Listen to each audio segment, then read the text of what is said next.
পেহেলগাঁও কাণ্ডে এনআইএর হাতে গ্রেপ্তার এবার দুজন হামলাকারীদের। এই ধৃত দুজনই আশ্রয় দিয়েছিল বলে এনআইএ সূত্রে খবর পাওয়া যাচ্ছে। আর কি খবর রয়েছে আমাদের সঙ্গে টেলিফোন লাইনে রয়েছেন আমাদের প্রতিনিধি আবির দত্ত।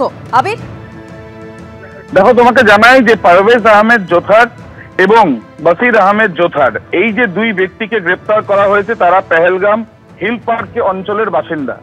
এবং এই যে দুজনকে গ্রেপ্তার করা হয়েছে কারণ হিসাবে যেটা জানা যাচ্ছে এনআইএ সূত্রে, যে এই দুজন পেহেলগাঁওতে যে জঙ্গি আক্রমণ হয়েছে যেখানে ২৬ জনকে নৃশংসভাবে হত্যা করা হয়েছিল, সেই ঘটনায় জড়িত ৩ জন যারা পাকিস্তানি এবং তারা লস্করি তৈবার জঙ্গি, এমনটাই ধৃত দুজন জানাচ্ছে।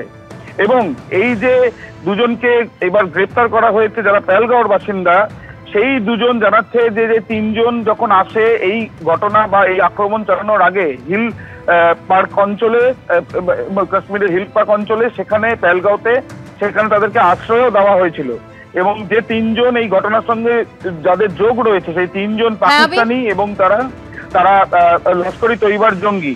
যে দুজনকে গ্রেপ্তার করা হয়েছে তারা লজিস্টিক সাপোর্ট গুলো এই ৩ জন জঙ্গিদের করেছিল এমনটাই জানা যাচ্ছে। এবং সেই ৩ জনের বিষয়ে বেশ কিছু তথ্য এনআইএ পেয়েছে এবং যে দুজনকে ইতিমধ্যে গ্রেপ্তার করা হয়েছে তাদেরকে আদালতে পেশ করে তাদেরকে হেফাজতে চেয়ে আবেদন জানানো হবে এনআইএর তরফে। ধন্যবাদ আবির। আমেরিকার সেনাবাহিনী সফলভাবে হামলা চালিয়েছে ইরানের ফোর্দো, নাতানজ এবং ইস্পাহানে অবস্থিত ৩টি পারমাণবিক কেন্দ্রে হামলা চালানো হয়েছে।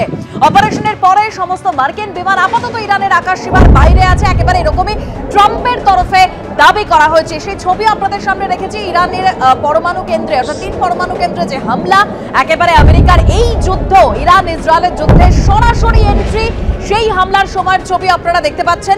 আর এদিকে তো আমরা কয়েকদিন ধরে সেই ছবিও রাখছিলাম, যেরকম ভাবে ইরানের হামলা, অর্থাৎ ইসরায়েলের হামলা, তার পাল্টা ইরানের যে হামলা চালানো হয়েছে, অর্থাৎ ইসরায়েলের তেল আভিভ, একেবারে সেখানে যেভাবে ইরানের হামলা চালানো হয়েছে সেটা রেখেছি। অন্যদিকে ইসরায়েলের তেল আভিভে ইরানের যে মিসাইল হানা, আমেরিকার যে হামলা, তারপর ইরানের পাল্টা হামলা, একেবারে ইসরায়েলে মিসাইল হানা, সেই ছবিও দেখতে পাচ্ছেন, তেল আভিভের ছবি।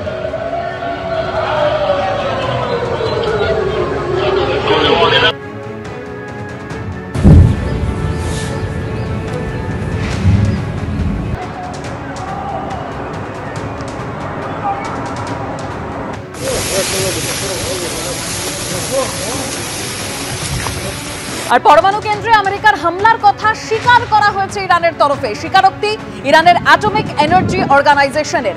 ফোর্দো, নাতানজ এবং ইস্পাহানে পরমাণু কেন্দ্রে বর্বরোচিত হামলা হয়েছে। আন্তর্জাতিক আইন লঙ্ঘন করে হামলা চালানো হয়েছে। আন্তর্জাতিক আণবিক শক্তি সংস্থার উদাসীনতা ও সহযোগিতার জন্যই এই পদক্ষেপ। আশা করি গোটা বিশ্ব আইন শৃঙ্খলাহীন জঙ্গল রাজের নিন্দা করবে।